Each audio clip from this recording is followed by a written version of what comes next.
Now, we will discuss about magnetic field to be a current carrying element. We know that the magnetic field produced is due to the moving charges. So, the magnetic dipoles in a substance will produce a magnetic field. Because of the charges in motion, they produce the magnetic field. And let us see on what factors the magnetic field produced by the current element depends. This is given by two scientists, Biot and Savard. They observed experimentally on what factors this magnetic field depends, and they gave it in the form of a law. So we are going to study about Biot-Savard law. Biot-Savard law. So according to this law, there are experimental observations. So let us consider a conductor of arbitrary shape. So let this X, Y be a conductor of arbitrary shape. So let the steady current passing through the conductor be I. Choose a small element of length, say BL. Now let P be the point where you wanted to find out the magnetic field. So the distance of the point from the current element is say R, and let us suppose the direction is like this, hence R bar is the position vector of the point, and C, this is the angle between the current element vector and the position vector. Theta is the angle between the current element vector and the position vector.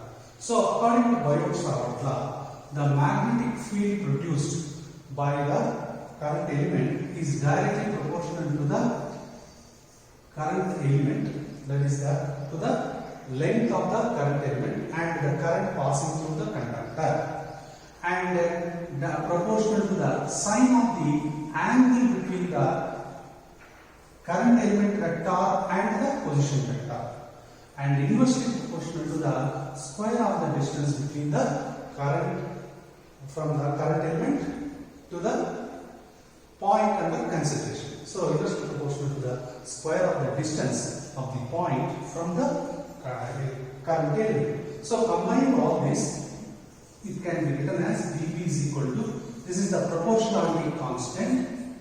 So that is I dl sin theta by r square. So this gives the magnitude of the magnetic field produced by the current element according to Biot-Savard law. Now in vector form, this law can be written as mu naught by 4 pi I dl bar cross r bar by r square r cube.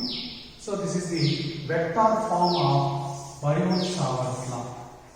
Now since it is a cross product, the direction of the magnetic field is given by right hand grip rule, right hand screw rule, or right hand thumb rule. So according to this rule, hold the conductor with your right hand such that the thumb shows the direction of the conventional current and the fingers are directed towards the point under consideration, and draw a normal from the palm. So the normal drawn, the outward drawn normal will be in this case into the plane of the board. So that will be perpendicular to the plane of the board. So that means the magnetic field produced by the current element will be perpendicular to both the current element vector and position vector. So it is perpendicular to both the vectors, current element and the position vector.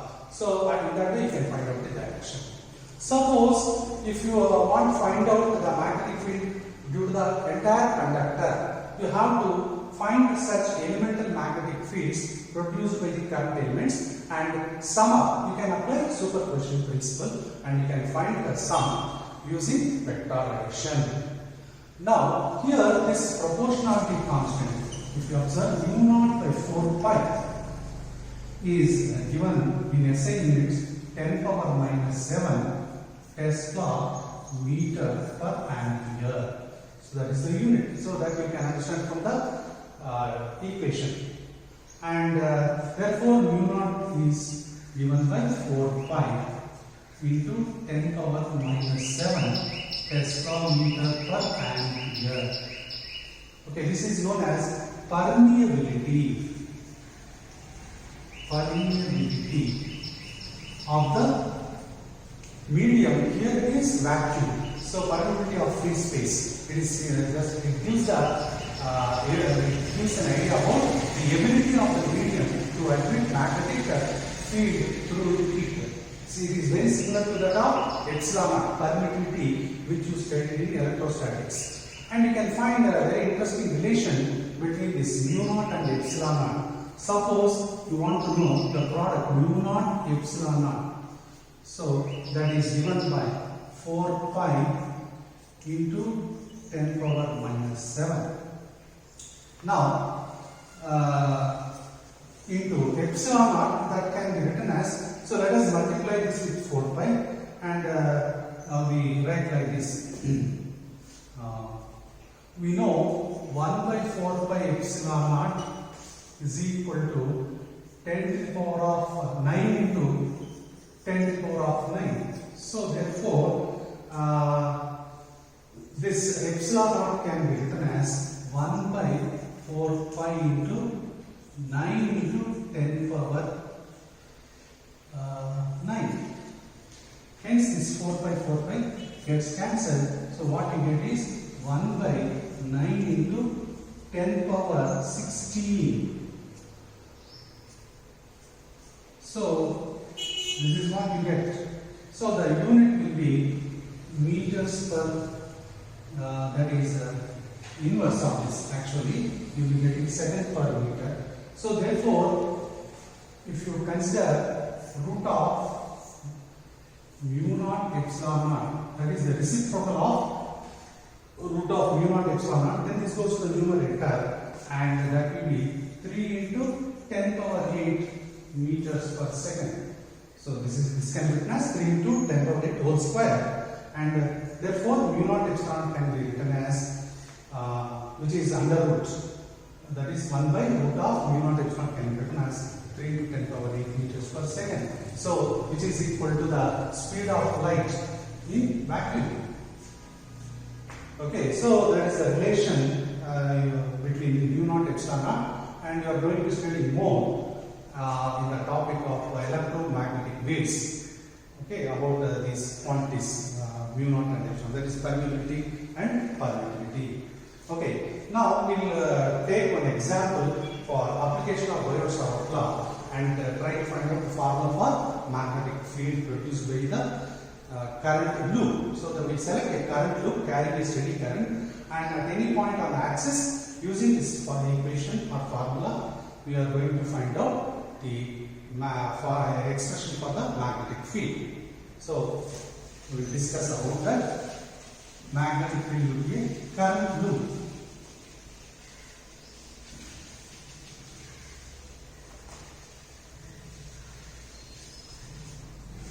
So magnetic field will be a current loop at a point on the axis. So as an application of Biot-Savart law, we will try to find out the magnetic field with a current loop at a point on the axis. So let us say this is the current loop.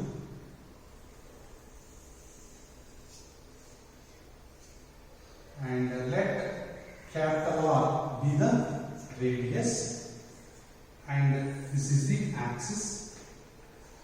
Here is the point P.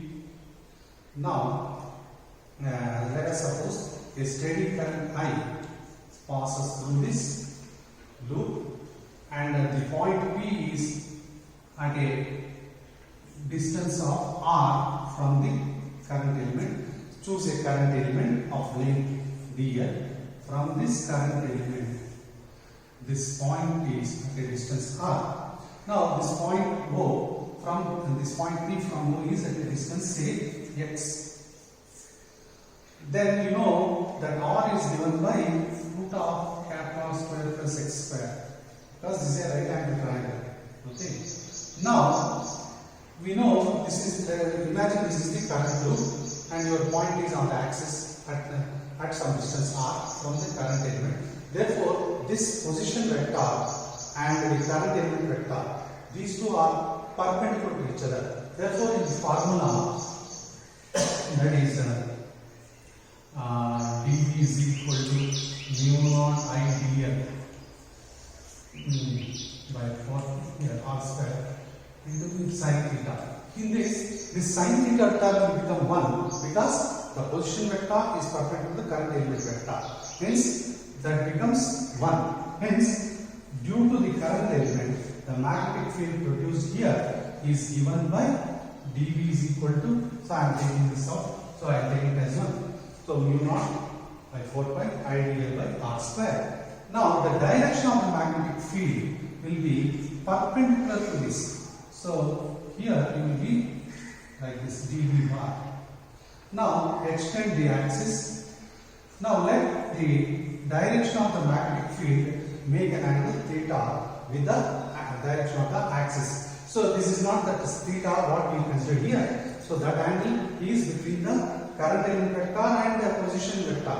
But here let us suppose theta be the angle between the magnetic field produced by the current element and the axis of the current loop.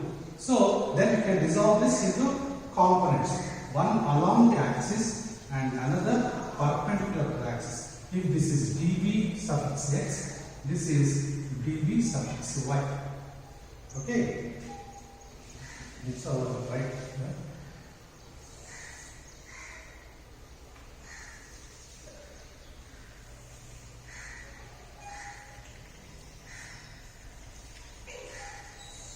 Okay. So this is dV by and this is dVx. This is nothing but dV cos theta.